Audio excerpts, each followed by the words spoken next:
நல்லவை கேட்போம் நமது சேனலில் இன்றைய தினம் பூர்வ ஜென்ம ஞாபகம் யாருக்கு வரும் என்பதை கேட்போம். ஒருவன் மிகவும் ஏழையானவன், தரித்திரன்.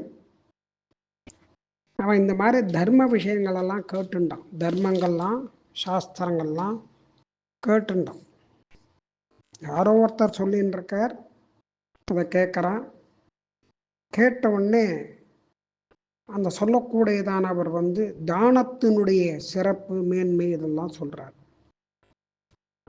உடனே அவனுக்கு தானம்ங்கிறதான தர்மத்தை பண்ணணும் அப்படிங்கிறதான ஒரு எண்ணம் வந்துடுத்து. அங்கே ஒரு யோகி இருந்தார்.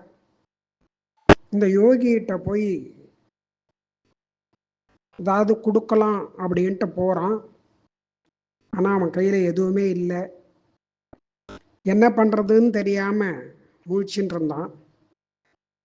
உடனே அந்த யோகி அவனை பார்த்துட்டு, உனக்கு பாக்கியம் இருக்கு, நீ உங்ககிட்ட புடலை விதை வச்சிருக்க, புடலங்காய் விதை அது இருக்கு உங்ககிட்ட, அதை பயிர் பண்ணி தானம் பண்ணு அப்படின்னு சொல்கிறார். உடனே அவன் என்ன பண்ணான், அதை நட்டு பயிர் பண்ணான். நன்னா வளர்ந்து வந்தது, நன்னா புடலங்காய் காய்ச்சுது. போருங்கிற அளவுக்கு எல்லாருக்கும் தானம் பண்ணான். இப்படி தானம் பண்ணினுவேன். இந்த காலகதியில் உடனே மரணத்தை அடைஞ்சுட்டான். மரணத்தை அடைஞ்ச உடனே அவன் ஒரு ராஜகுலத்தில் பிறந்தான். ஏ மிருதாக சகசா மர்த்தியாக ஜாயந்தே சகசா புனः தேஷாம் பௌராணிகோ யோதः கஞ்சித் காலம் ஹி திஷ்டதி தேஷாம் விவர்ததாம் சம்ஞாः சொப்னவத்ஸ பிரணஷ்யதி. திடீர்னு மரணத்தை அடைஞ்ச உடனேவே அவன் பிறந்துட்டான். அடுத்த பிறவியை எடுத்துட்டான், ராஜகுலத்தில் பிறந்துட்டான்.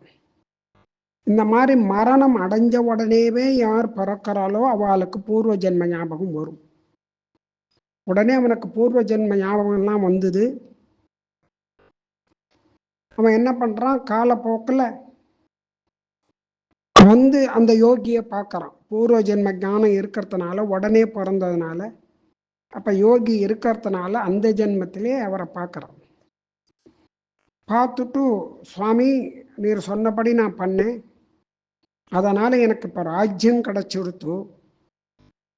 அதனால் நான் இப்போ நிறைய அந்த புடலங்காயை பயிரிட்டு எல்லாருக்கும் கொடுக்குறேன், கொடுக்கட்டமான்னு கேட்குறான். இந்த யோகிட்ட கேட்குறான். அப்பா அது உன்னால் முடியாது, அதை பண்ணக்கூடாது அப்படிங்கிறார்.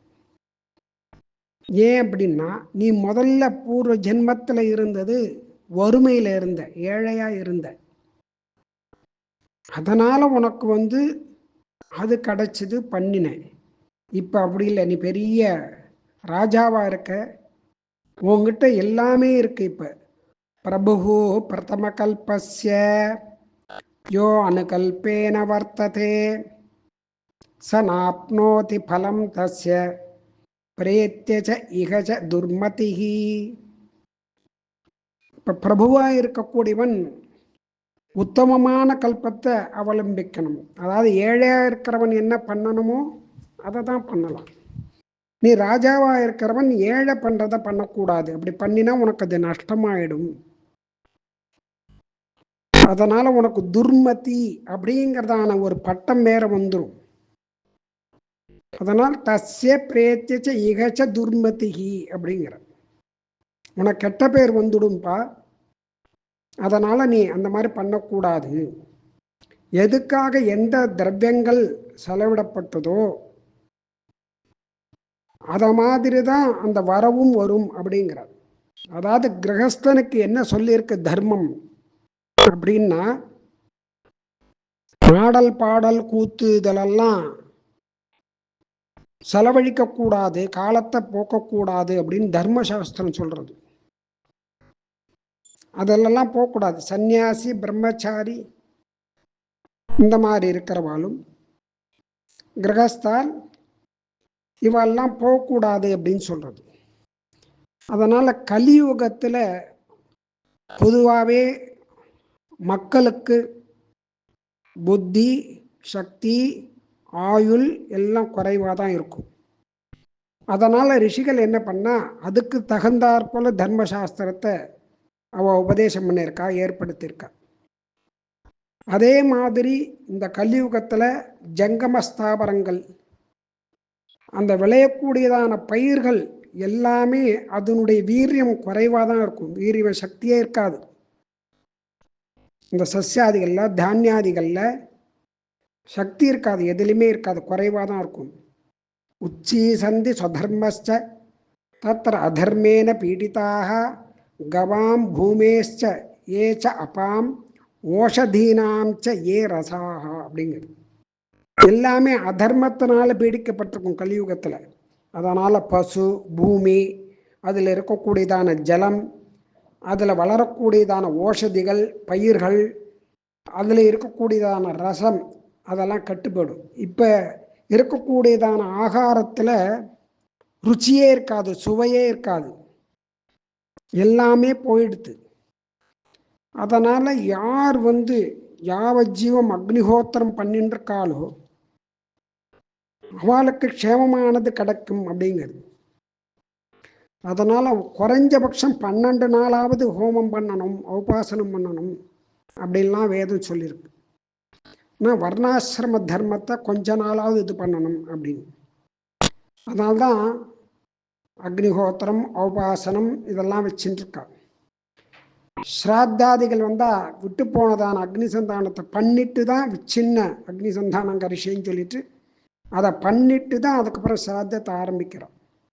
பிராமணனுக்கு எடுத்திருக்கு. ஏன் அப்படின்னு கேட்டால், அப்படி அந்த அக்னிஹோத்திரம் பண்ணலை அப்படின்னா அவளுக்கு நல்ல கதி கிடையாது அப்படின்னு சாஸ்திரம் சொல்லுது. பண்ணிட்டா புனராவர்த்தி கிடையாது அப்படின்னு சொல்லுது.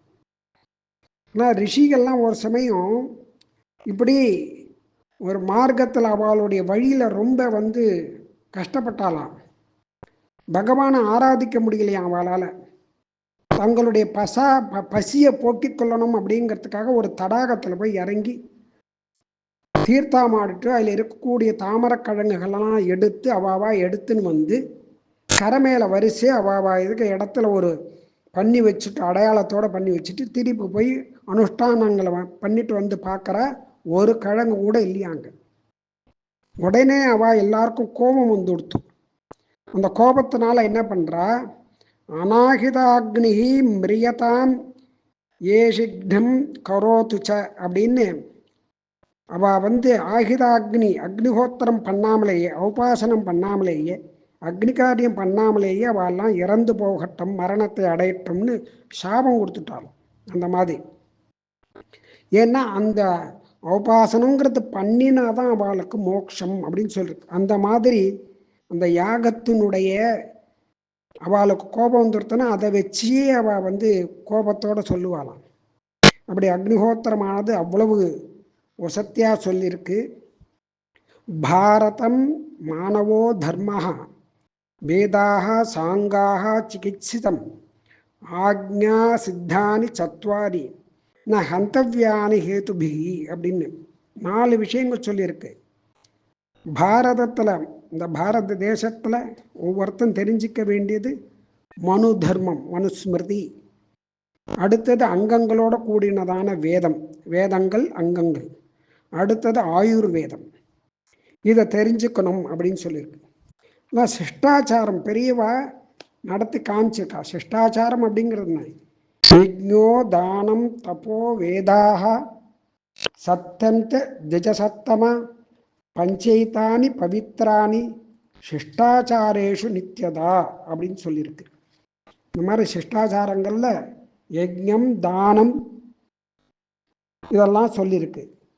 அந்த யஜ்ஞமானது எப்படி பண்ணணும், தானம் எப்படி பண்ணணும், தபஸ் எப்படி பண்ணணும், இதில் சத்தியம் அப்படிங்கிறது ரொம்ப முக்கியம்னு வேதம் சொல்கிறது. இதனுடைய விஷயங்களை நாளைக்கு கேட்போம்.